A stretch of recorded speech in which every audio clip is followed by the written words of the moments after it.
Battlefield encounter when enemies meet in war in the chaos of war. Bullets don't discriminate, but sometimes a single moment of humanity can change the course of two lives forever. The Vietnam jungle was dense and unforgiving, a maze of twisted roots and suffocating humidity. It was 1969, and Private James Harper, a 22-year-old American soldier, was moving cautiously through the undergrowth with his platoon. The sounds of war were everywhere: distant explosions, the crackle of gunfire, and the anxious chatter of men clutching their rifles as though their lives depended on them. In many ways, they did. The war had already claimed countless young lives, leaving behind only stories of loss, fear, and survival. Harper had been in Vietnam for 6 months, and each day felt like walking through a nightmare he couldn't wake from. The platoon was conducting a reconnaissance mission near a riverbank, a known area for Viet Cong ambushes. Harper's squad moved silently, scanning the dense foliage for any signs of enemy activity. Every snapping branch, every rustle in the leaves set his heart racing. Then, almost as if summoned by the tension in the air, a distant scream pierced the jungle, a voice foreign yet distinctly human. Harper froze, his rifle poised. It was not his platoon member. It was the enemy, a Viet Cong soldier, clearly wounded, crawling toward the river's edge. Blood stained the man's uniform, and he clutched his arm as though it had been torn apart by bullets. Time seemed to stand still. Harper's training urged him to shoot, to neutralize the threat before it reached them. But something inside him hesitated. For the first time, the enemy before him was not an abstract target, but a human being struggling to survive. Harper noticed the man's trembling hands, the desperation in his eyes, fear, not hatred. In that instant, the lines of battle blurred. Harper felt a tug in his chest he could not ignore. The platoon's sergeant shouted from behind, "Harper, do you see him? Shoot!" But Harper made a choice that went against instinct, training, and war itself. He lowered his rifle. He grabbed a torn piece of cloth from his own pack and ran toward the wounded soldier. Each step was heavy, the mud pulling at his boots. Bullets whizzed past, and the jungle echoed with gunfire. But Harper pressed on. The Viet Cong soldier looked up, eyes wide, not expecting mercy from the one who could easily end his life. Harper pressed the cloth to the enemy's wound, speaking softly, not knowing if the man could understand English. "You'll be okay," he whispered, even as the jungle around them screamed with violence. The enemy soldier flinched, then relaxed slightly, allowing Harper to work. For the first time in months, Harper felt a strange calm amidst the chaos. Here, in the heart of war, he had chosen humanity over hatred. Minutes felt like hours. Harper's platoon hesitated, unsure whether to follow or assist, but the young soldier kept his focus on the wounded enemy. He carried the man toward cover, past broken trees and smoldering craters from recent shelling. Sweat and rain mixed on his face, but he ignored it. All that mattered was the life trembling in his arms. Finally, they reached a shallow trench where the wounded soldier could rest and be stabilized. Harper stayed by his side, sharing water and the last of his rations. In that moment, both men were stripped of allegiance and ideology. They were not American or Viet Congs. They were simply two human beings clinging to life in a world designed to destroy it. Later, when reinforcements arrived, Harper's platoon helped evacuate the injured enemy. No one spoke much about the act, but the memory of it stayed with everyone present. Harper would later reflect on that day, realizing that war did not have to erase compassion, and that sometimes the bravest act a soldier could make was to save an enemy rather than kill. That encounter in the jungle became a story Harper carried for the rest of his life, a reminder that in the midst of violence, humanity can survive. The moment of humanity. The Vietnam War was not a conflict of clear lines and predictable outcomes. It was a labyrinth of thick jungles, treacherous rivers, and unseen enemies. In 1970, Sergeant William Carson, a 24-year-old American soldier from Georgia, found himself in the heart of this living nightmare. The Mekong Delta stretched endlessly before him, a place where heat pressed down like an invisible weight. Humidity clung to every pore, and danger lurked in every shadow. Carson had been trained to fight, to obey, and to eliminate threats without hesitation. But the war, as he was about to discover, often demanded more than physical courage. It demanded moral courage. That afternoon, Carson's unit was assigned a reconnaissance patrol through a narrow canal system known for ambushes. Each step they took was precarious. The mud sucked at their boots, and the dense foliage limited visibility to a few feet. Every snapping twig or rustle in the leaves was amplified by the tension that had gripped them for weeks. Soldiers whispered to each other in hushed tones, the sound barely above the hum of insects that filled the air. The war had stripped these young men of innocence, leaving fear and vigilance as their constant companions. Suddenly, gunfire erupted from the edge of the canal. The ambush was precise, calculated. Explosions shattered the air, sending men diving for cover into the muck and water. Shouts of pain and terror echoed off the trees as Carson's heart raced. His instincts screamed to return fire, to neutralize the enemy quickly, and to ensure the survival of his unit. The smoke, the screams, the sudden chaos, it was an environment where hesitation could mean death. And yet, amidst all of it, Carson noticed movement near a fallen tree. It was a Viet Cong soldier, badly wounded, struggling to stay upright. His uniform was soaked with blood, and he was clearly unable to defend himself. In that instant, Carson realized something extraordinary.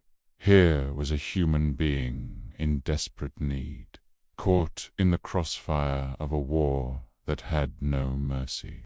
Training, duty, and protocol would have demanded that he see this man as an enemy to be eliminated. But Carson's conscience wrestled with that reality. He understood, at a deep and immediate level, that the man before him was someone's son, someone's brother, someone's friend. And that realization changed everything. Carson made a decision that defied both military logic and personal safety. He lowered his rifle and moved toward the wounded soldier. Mud clung to his legs, sweat blurred his vision, and bullets continued to zip through the trees around him. The rest of his platoon shouted warnings, some even cursing him for risking their lives. But he pressed on. Each step was measured, deliberate, and heavy with tension. When he reached the soldier, he applied pressure to the wound with a piece of his own shirt, all the while murmuring words of reassurance. The man flinched at first, expecting a fatal shot, but slowly allowed Carson to assist him. Time seemed to stand still. The jungle, the war, the constant threat of death all faded into the background. For a few precious minutes, there were no Americans, no Viet Cong, no sides. There were only two human beings, one desperately trying to survive, and one willing to risk everything to preserve that life. The moral weight of the decision pressed on Carson. Every second was a negotiation between instinct, duty, and empathy. But he refused to yield to fear. Carson improvised a stretcher from branches and his own jacket, lifting the man carefully while maintaining constant pressure on the wound. The journey through the mud and dense vegetation was painstaking. Every step could trigger an ambush. Every movement could expose them both to enemy fire. Yet Carson moved with determination, driven by a sense of moral imperative that was stronger than the fear around him. He whispered to the soldier, "You'll make it. I won't let you die here." Though the man could not understand English, the tone of Carson's voice conveyed a message louder than words ever could: mercy. For the next hour, Carson carried the wounded Viet Cong soldier to a safer location, where a medical extraction could be arranged. He shielded the man from exposure, used water to clean bloodied wounds, and maintained a calm presence despite the chaos surrounding them. His platoon, initially incredulous, eventually assisted, forming a protective cord around the two men. When a helicopter arrived to evacuate the wounded, Carson personally ensured the soldier was safely loaded aboard. The pilot initially hesitated, citing regulations against carrying enemy combatants, but Carson insisted. "He's dying. Take him, or I will stay here until he dies," he said. Reluctantly, the crew complied. Carson returned to his unit, drenched, exhausted, and covered in mud, but unshaken in his resolve. Some officers questioned his actions later, viewing the rescue as reckless. Yet, in Carson's mind, there was no recklessness, only humanity. He had made a choice to preserve life, a choice that transcended war, allegiance, and ideology. The aftermath of the event was subtle but profound. Word spread quietly through Carson's unit about the act of compassion amidst the chaos of combat. Other soldiers began to reflect on their own perceptions of the enemy. The act became a quiet symbol of moral courage, a demonstration that even in the most brutal conditions, humans can exercise choice, empathy, and mercy. Years later, Carson would return to Vietnam as part of a reconciliation program for veterans. He carried with him the memory of that jungle day, the echo of gunfire, and the image of the young man he had saved. During the program, he met Vietnamese veterans, some of whom were former enemies, and shared the story. It was during this period that he discovered that the soldier he had saved had survived, returned home, and spent decades living with gratitude for a life preserved against all odds. The reunion between Carson and the former Viet Cong soldier was simple yet profound. They embraced a silent acknowledgment of the shared humanity that had survived the brutality of war. Witnesses described the meeting as moving beyond words. In that moment, Carson understood that the act of saving an enemy was not only an act of mercy, it was a bridge across decades of division, pain, and conflict. This story illustrates a universal truth about war. It is not solely fought with weapons or strategy, but with choices. Each soldier is confronted with decisions that define who they aren't as fighters, but as human beings. William Carson's decision to save an enemy exemplifies the extraordinary power of compassion, courage, and moral integrity. Even decades later, Carson reflected on the incident. "I never thought of it as heroic," he said. "I just knew it was the right thing to do." Sometimes, doing the right thing is scarier than anything else you can imagine in a war zone, but it is worth it. In the grand scope of history, the story of one soldier saving another may seem small.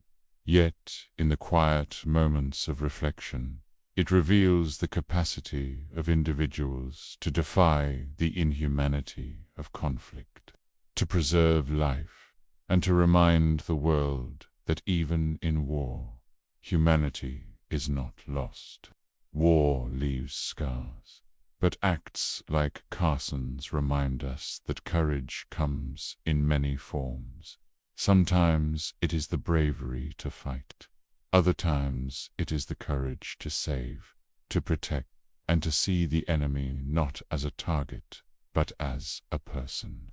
The jungles of Vietnam have long since reclaimed their silence. But the echo of Carson's choice resonates, still a testament to the enduring power of human empathy amidst the horrors of war. Enemies become brothers, war can forge hatred, but time can heal even the deepest wounds. Sometimes, the most extraordinary acts of bravery happen long after the fighting ends.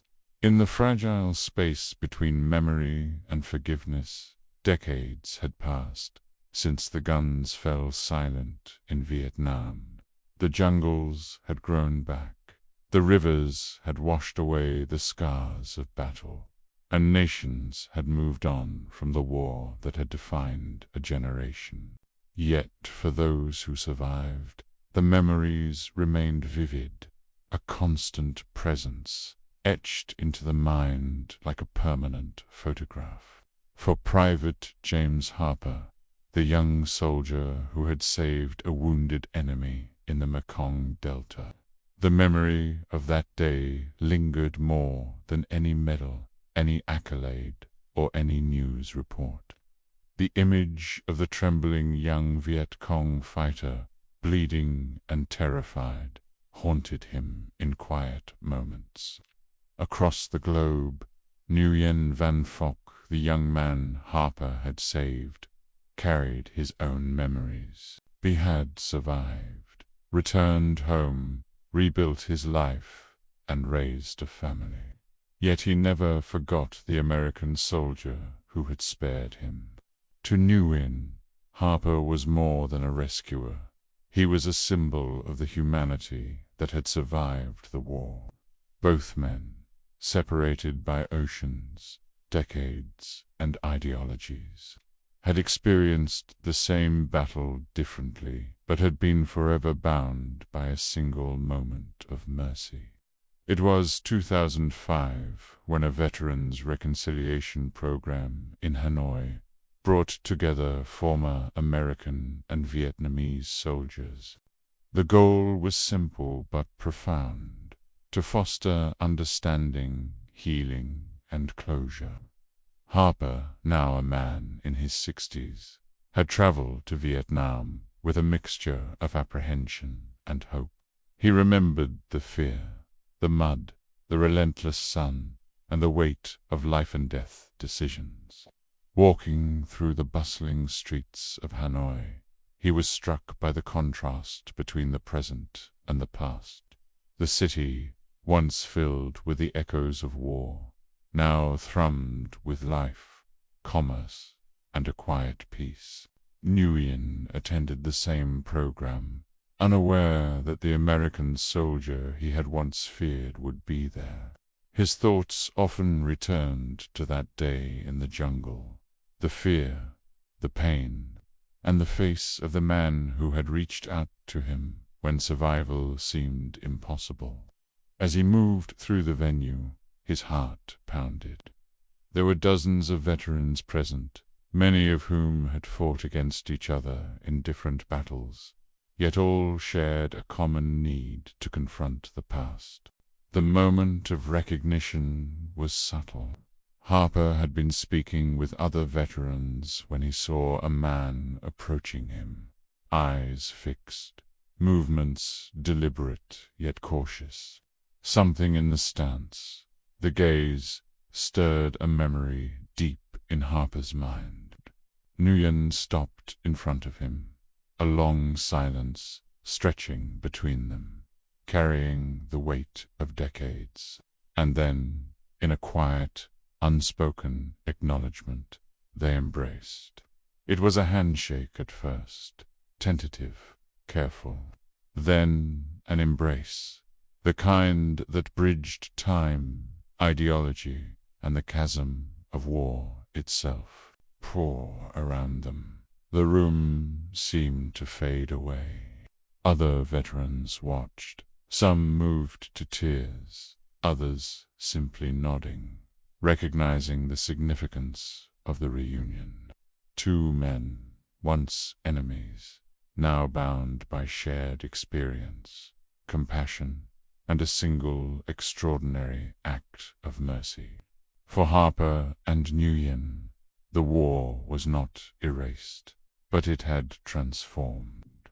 Their personal histories, once defined by fear and survival, were now defined by connection and reconciliation. Over the following days, they spent hours talking, reliving the events of that fateful day. Harper described the chaos of the ambush, the fear, and the decision to save a life at risk to his own. Nguyen recalled the pain, the uncertainty, and the disbelief that an enemy could extend compassion instead of death. Through these conversations, they realized how profoundly that one choice had shaped their lives. Harper's decision had saved Nguyen's life. Nguyen's survival had given Harper a lifetime of reflection, gratitude, and moral affirmation. The reunion did not just affect the two men. Their families met, bridging cultural and generational divides. Photos were shared, stories exchanged, and a bond formed that transcended nationality. Children, grandchildren, and friends witnessed firsthand how acts of bravery and mercy could ripple across decades, reshaping lives far beyond the battlefield. Yet the most profound impact was the healing it brought to the veterans themselves. Both men had carried guilt, trauma, and unresolved questions for decades. By reconnecting, by acknowledging the shared humanity that had existed in the jungle so many years ago, they found closure. Harper often reflected that saving Nguyen had given him insight into the meaning of courage, not as measured by victories, but by the moral choices a person makes when life and death hang in the balance. Nguyen, in turn, came to understand that his survival was not merely luck, but the result of intentional compassion, a reminder that humanity could persist even in the darkest of times. Over the years, Harper and Nguyen continued their friendship. They visited each other's homes, exchanged letters and emails, and shared memories of a war that had shaped the course of their lives. Harper returned to Vietnam multiple times, witnessing the country's transformation and participating in programs that educated younger generations about the human side of war. Nguyen, once a young soldier in fear, became an advocate for reconciliation, telling his story to remind others that compassion transcends the boundaries of nationality, ideology, and circumstance. The story of these two men became a symbol. Documentaries, interviews, and articles recounted their experience, inspiring countless people around the world. It illustrated a truth often overlooked, that even amidst the horrors of conflict, humanity can prevail. Their lives became intertwined not through enmity, but through choice. The choice to act with mercy, courage, and empathy. When Harper and Nguyen appeared together at international veterans conferences, audiences often asked them how it felt to meet an enemy after decades. Harper would smile and reply, "I never saw him as my enemy. In that moment, he was just a human being who needed help. That's all that mattered." Nguyen echoed the sentiment, saying, "I will never forget the man who chose life over killing. His courage changed my life, and it taught me that forgiveness is possible even when the past seems unforgivable." Their story has a timeless quality. It is not bound to a single war, a single nation, or a single generation. It is a testament to the resilience of the human spirit, the enduring power of compassion, and the capacity for reconciliation. In a world where conflict often dominates headlines, the reunion of Harper and Nguyen reminds us that empathy and mercy can leave legacies far greater than any battlefield victory. Even today, photographs of their reunion are displayed in museums and educational programs, showing to men, once enemies, standing side by side, smiling, shaking hands, and embracing. Visitors often remark on the raw humanity captured in these images, a stark contrast to the brutality that war often represents. For many, it serves as a reminder that the greatest battles are not fought with weapons, but with the choices we make to preserve life and dignity. In quiet moments, Harper and Nguyen reflect on the lives that could have been lost, the families that might never have been, and the decades of possibility that opened because one soldier decided to save another. The jungle of the Mekong Delta is no longer a place of fear for them. It is a memory, yes, but also a testament to the power of a single act of courage. Their friendship continues to inspire veterans, students, and civilians alike. Their story transcends borders and generations, illustrating the simple but profound truth that even the deepest divisions can be healed when individuals choose humanity over hatred. The legacy of Harper and Nguyen reminds us all: wars may end, governments may change, and nations may forget, but acts of mercy echo through history, proving that the human heart can triumph over violence, and that former enemies can become brothers, bound not by conflict, but by compassion.